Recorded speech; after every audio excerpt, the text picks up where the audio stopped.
ఏదేమైనా కృష్ణా నది జలాలలో, గోదావరి నది జలాలలో తెలంగాణ హక్కులను ఎవ్వరికి తాకట్టు పెట్టము. ఎంతటి వారు వచ్చినా ఎవరితోనైనా నిటారుగా నిలబడి కొట్లాడతాము.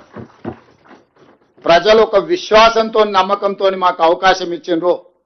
శాశ్వతంగా చరిత్రలో గొప్పగా నిలిచిపోయే విధంగానే మా విధానము, మా ఆలోచన, మా పోరాటం ఉంటుంది.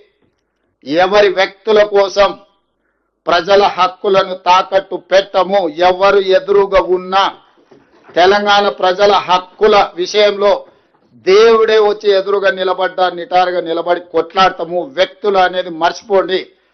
తెలంగాణ హక్కులకు అన్యాయం జరుగుతుంది చేస్తామని దేవుడు ఎదురుగా నిలబడ్డా కూడా దేవుడినైనా ఎదురించి తెలంగాణ ప్రజల తరఫున నిలబడే బాధ్యత మాది, మా మంత్రి వర్గాంది.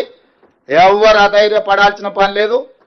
అసూయతోనూ అక్కస్తోనూ ఎవరైనా చిల్లర మాటలు మాట్లాడితే వాళ్ళ నీతి, వాళ్ళ జాతి ప్రజలు గుర్తిస్తారు. ధన్యవాదాలు.